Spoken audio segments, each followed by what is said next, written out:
All right, welcome back to The American Dream. I have an awesome guest with me, Vernon Mortensen. He's a screenwriter, a producer. He's lived a long life, which is what's led him to where he is today. Vernon, thank you so much for being here with us. My pleasure. Cool. So I know that you've been in the military. You are now a producer.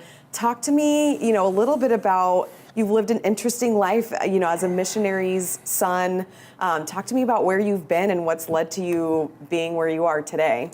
Yeah, so my parents they were in the Peace Corps and then they became missionaries. I was born in Bangkok, Thailand, and lived all over Asia, the South Pacific, Central South America.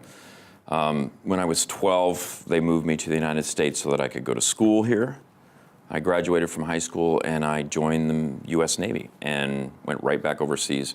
So I've traveled extensively all my life. And then later as a filmmaker, making movies. I've made a movie in Mexico City, traveled all over Europe for the markets to sell and buy movies and stuff like that. So it's been a great adventure. I feel blessed, like I'm living the American dream. It seems like it, because I know that you going different places, obviously America is amazing, but going other places is really where you can get inspiration and bring it to people. Is that what you feel like you've done? Yeah, they say as a writer, as a screenwriter, they say write what you know. Well, I kind of took that to heart and I was like, well, I don't know enough, I need to know more. So go out into the world, get experiences, get to know people.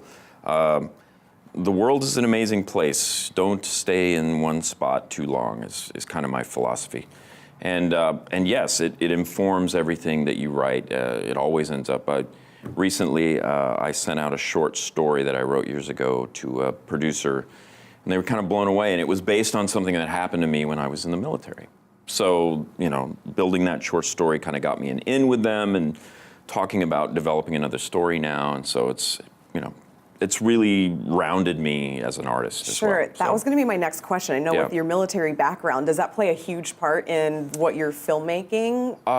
What's funny is that for the longest time I avoided having anything military in my work because I didn't want to be that person who, that's what you do. Sure. But unfortunately, Hollywood, they like to know that that's what you do. Mm-hmm. It's about who you are as a human and why you produced something. Right. That makes sense. And so it has started to slowly creep into the work that I'm doing. I have a television pilot that I'm sending out this season. The pilot season is here. Is this the pilot you were working on? By the way, he didn't sleep last night, and he's still doing wonderfully. So you didn't sleep last night. You're putting together the pilot. Is this the pilot? That's the military training. You can keep going for days without sleep. But yes, this is the same pilot.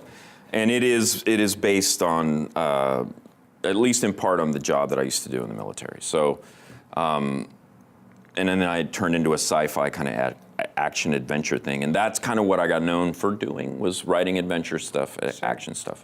So that's what people want to see: the action, the adventure, and you. I mean, you've been there yourself. But I want to write comedy. Okay. No. Is that what I was going to say? Is that where you're transitioning I do love comedy. I have written a couple of sitcoms. I usually have to do them on my own because nobody will take me seriously as a comedy writer because I write action. Well, can you combine the two? Is that a possibility? Some writers have had that luck. I know a couple writers who have been able to, have a career where they can do both. Mm-hmm. And sometimes their stuff is funny and full of action, like a good Jackie Chan movie or something, Sure.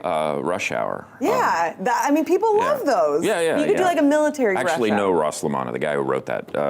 Oh, no way. Yeah, but it's yes, there's a market for action and comedy, but I'm kind of known as that, really fast-paced action writer. That makes sense. So you have branded yourself kind of in the work that you've put out. Right. It's gone over really well, and now you kind of have this. And in Hollywood, they want to know what you do. Got it. What are you? I need to put a label on you. Yes. So this is what you are, so you stay that way. How funny. And if you try to go outside of the box, it's almost like, what is Vernon doing? What is he up to? Could you kind of mold it to where it's guess and... Yeah, usually it would require me to go out and do something on my own without the help of anyone else and prove that I can do it. Okay. Or if I write something that's really, really good, I've had people tell me my sitcom is really, really good, but what's really funny is those people that tell me that are also in my same genre. They're action writers. Right. Oh, yeah, they're like, so they're like, oh, this is funny, comedy. and then you're like, well, I need someone else who can actually make that happen. Yes. Tell me it's funny. So...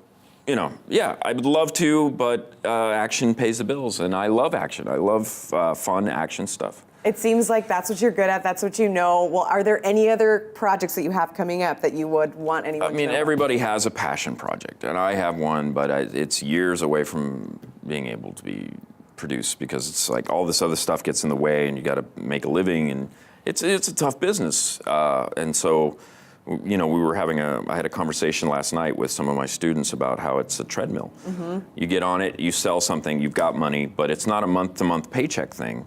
So you've got to sell something else. Exactly. And it's got to keep going. It's got to keep going. Well, Vernon, you are the man for screenwriting, producing. It sounds like you've lived a long life of awesome things. So thank you so much for being here with us today. Thanks for having me. Yeah, Of course. appreciate it. We'll be right back with more of The American Dream.